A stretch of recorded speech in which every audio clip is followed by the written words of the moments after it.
जी अस्सलाम वालेकुम। आज का हमारा topic role of chlorophyll and light in the process of photosynthesis. आज के लेक्चर में हमने ये समझने की कोशिश करनी है कि क्लोरोफिल और जो लाइट है उसका पर्टिकुलरली फोटोसिंथेसिस के अंदर रोल क्या है। देखिए इस बारे में हमें बुनियादी कॉन्सेप्ट तो पहले ही है। हम ये जानते हैं कि लाइट जो है वो सोर्स ऑफ एनर्जी है और क्लोरोफिल उस लाइट को एब्जॉर्ब करता है। बट आज हम थोड़ा मुख्तलिफ तरीके से इन दोनों चीजों की डिटेल को समझने की कोशिश करेंगे। सनलाइट जो है वो कितनी इफेक्टिव होती है, किस तरह से उसकी इफेक्टिवनेस का हमें अंदाजा होता है, और जो क्लोरोफिल है क्या वो एक तरह का होता है, इसका बुनियादी स्ट्रक्चरल और फंक्शनल रोल क्या है, ये सारी चीजें और एक बड़ी इंपॉर्टेंट टर्म कि फोटो सिस्टम्स क्या होते हैं, इन सब चीजों को हमने आज के लेक्चर में एड्रेस करना है। चलिए बेटा स्टार्ट करते हैं लाइट से। सबसे पहले हम लाइट की बात करेंगे। तो जनाब लाइट जो है ना, देखिए सबसे पहले तो हमें इसका सोर्स आइडेंटिफाई करने की जरूरत है कि लाइट का सोर्स क्या है। तो आप सब कहेंगे कि सर जो लाइट है ना उसका सोर्स है सन। ठीक हो गया जी, पहली बात हमें क्लियर होगी। दूसरी बात मेरा बेटा ये है कि ये जो सनलाइट है इसका फोटोसिंथेसिस में रोल क्या है। तो आप रोल के बारे में कहेंगे कि सर जो फोटोसिंथेसिस का रोल है वो actually light is actually the source of energy. वो एनर्जी जो फोटोसिंथेसिस में इस्तेमाल होती है वो हमें लाइट से मिलती है, सनलाइट से मिलती है। अगर फोटोसिंथेसिस की सनलाइट जो है ये नहीं होगी तो हमें जो है फोटोसिंथेसिस के लिए एनर्जी नहीं मिलेगी और हमारा वो प्रोसेस वो रिएक्शन नहीं होगा। अब अगला सवाल ये है कि क्या जितनी भी सनलाइट प्लांट को मिलती है या प्लांट पे पड़ रही होती है, फॉर इंस्टेंस अगर हम ये फर्ज कर लें कि ये मेरा बेटा एक लीफ है,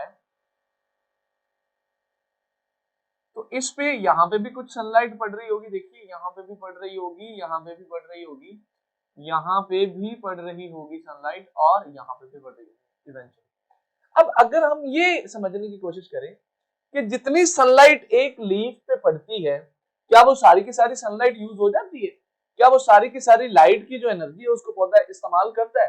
तो ऐसा मेरा बेटा नहीं है।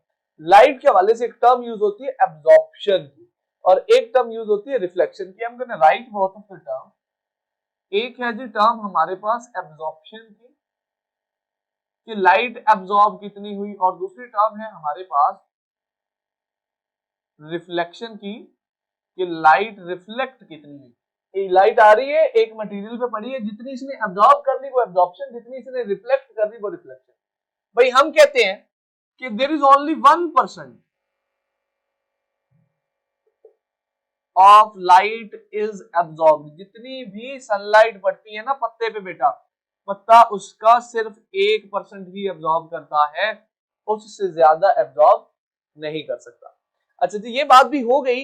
इसके बाद थोड़ा सा मजीद समझने की कोशिश कीजिए। देखिए सनलाइट जो होती है इसको आमतौर पे हम व्हाइट लाइट भी कहते हैं। आई होप आपको ये आइडिया होगा कि ये जो सनलाइट जमीन पे पड़ती है, सूरज की रोशनी, ये एक तरह की रोशनी नहीं होती बल्कि it is actually a light और made up of different colour. ये लाइट जो है ये मुख्तलिफ कलर्स की लाइट्स का एक कलेक्शन होती है। रेनबो का तो आपको पता ही है ना। अब रेनबो में एक्चुअली क्या होता है कि वही सनलाइट हमें डिफरेंट कलर्स में नजर आती है। तो जो रेनबो में आप कलर्स देखते हैं एक्चुअली सनलाइट उन्हीं सारे कलर्स की लाइट का मजमुआ होती है। तो इसका मतलब ये है कि सनलाइट के अंदर मुख्तलिफ तरह की मुख्तलिफ कलर्स की लाइट मौजूद होंगी। सो सनलाइट जो है हमारे पास ये जो लाइट है it is actually composed of, we say, different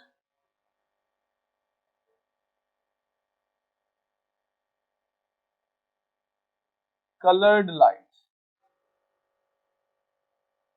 अच्छा ये जो डिफरेंट कलर्ड लाइट्स हैं, यहां से आपने एक कॉन्सेप्ट ये लेना है कि इसका मतलब है सनलाइट में रेड लाइट भी होगी, ब्लू भी होगी, ग्रीन भी होगी, जो है वो येलो भी होगी, ब्राउन भी होगी, सारे कलर्स की लाइट्स मौजूद होंगी। यहां पर एक सवाल ये आता है बेटा कि कौन से कलर की लाइट ऐसी है जो सबसे ज्यादा इफेक्टिव है फोटोसिंथेसिस। यानी पीछे से तो सारी लाइट्स आ रही हैं और लीफ को मिल रही हैं, बट क्या सारी की सारी कलर की लाइट्स जो है वो फोटोसिंथेसिस में यूज होती हैं? सारे कलर की लाइट्स जो है वो फोटोसिंथेसिस में इफेक्टिव है? तो ऐसा नहीं है। आपने बस यहां से एक बात याद रखनी है कि एवरी कलर, सुनिएगा जरा मेरा बच्चा, एवरी कलर, हर कलर जो है has different effectiveness her colour की जो इफेक्टिवनेस है बेटा फोटोसिंथेसिस में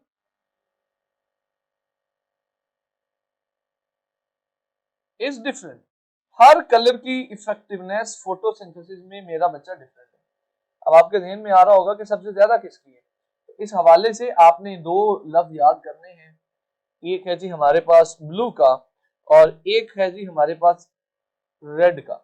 मेरा बेटा ब्लू लाइट और रेड लाइट, ये दोनों तरह की लाइट्स हमारे पास ऐसी लाइट्स हैं जिनका फोटोसिंथेसिस में मैक्सिमम इंपैक्ट है, जिनकी वजह से फोटोसिंथेसिस मैक्सिमम होती है as compare to the other light colours.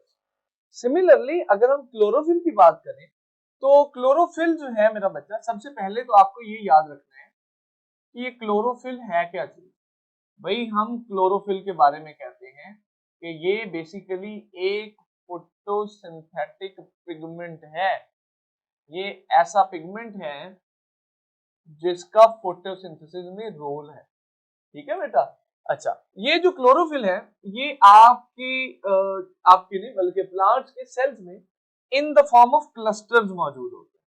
ऐसा नहीं होता कि ये अकेला मौजूद हो। आपको याद होगा जब मैंने लाइट रिएक्शन पढ़ाए थे तो मैंने कुछ इस किस्म की स्ट्रक्चर्स बनाई थी यूं करके।